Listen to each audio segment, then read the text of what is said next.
All right. So with that being said, let's go ahead and jump into the next topic because you're gonna know way more about this than I do. Honestly, the controversy here has and it's going on right now. James, you're making me miss some of the gaming, but the controversy that is going on here and what we have, and if you don't know, and you play Call of Duty and you like the Call of Duty League, you've been under a rock. Optic has been out there trying to basically and thank you for, I can't remember who commented. Probably Ivan. It was Ivan. Okay, yeah, Ivan. Thank you for keeping us straight on all of this. Ivan, if you want to come on the podcast, please come on the podcast because you obviously are more involved in this than I am at this point. But Optic Texas did drop Shotzi Illy in the beginning, or not Shotzi, I'm sorry. Now I'm losing their names. I'm going nuts here. Who are we talking about again? Illy was dropped. Illy was dropped, and Dashi. I'm sorry, I said Shotzi. No, I meant Dashi. At the beginning of the year, and then they brought them back. So they officially dropped them with an Optic tweet. They brought them back, and now they were looking again. And you had a ton of people out there. Like there's Arcides was out there, Pred was out there, and there's a good video that is from Dashi talking about it. So if you really want to get there, and Shotzi's talking about it. So if you want to get like the inside, I would go watch their stuff. Long story short, Optic has a new player on it. It's HUKE. Yeah. So HUKE was LA Gorillas, right? Dallas Empire when they won. He went to Thieves. He was on the LA Gorillas. He's here. Now the interesting thing about this is HUKE joins, but Dashi is still an alternate. He's still a sub. So he didn't get removed from the team. He just got bumped from the starting roster. So he's still part of the team. So you still have all those guys there. And you even listen to, he was on stream, Shotzi was on stream talking about how they were just going through the motions. Yeah, they didn't feel like cohesive, like they were a team. Yeah, it didn't feel like they were a team. They were just going through the motions. And then Shotzi did say that him and HUKE were flying around the map in the scrims, and their pacing was tighter, and that he was a good SMG duo to Scump. So if you're finding someone that's good to play with Scump, and it's going to make Scump better, that's always going to help your team. I'm still a little worried about their AR play. I was hoping they'd pull someone that was more of a main AR, but if Shotzi's able to do what he needs to do, then I think you're gonna have fun. I've watched HUKE play before. He's a good player. Like we'll see. Right now, I believe we have the start of the major going on right now. I haven't watched any of it today, but I'll have to jump in and see where we're at.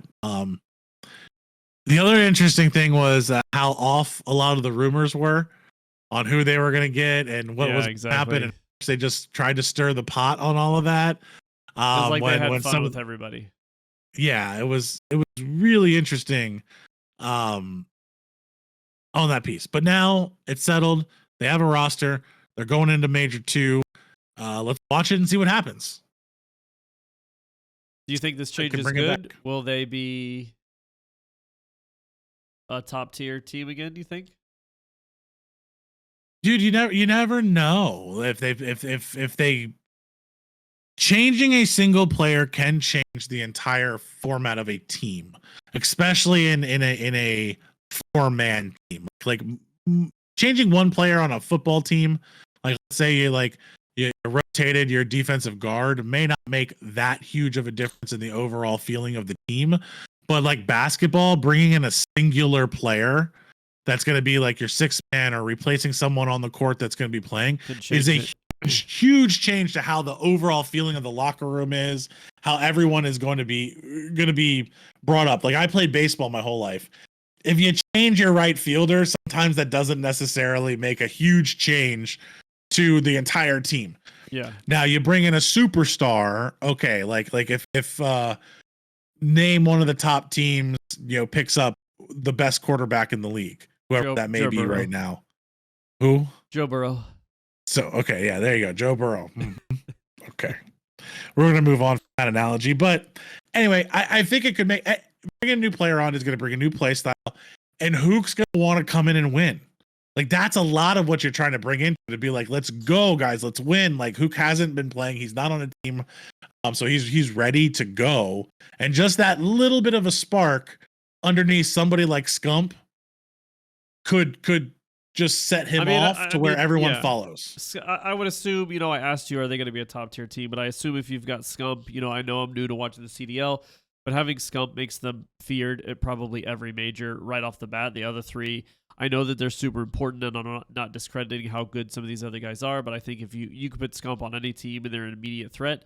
But yes, to probably win it, you need those guys around him.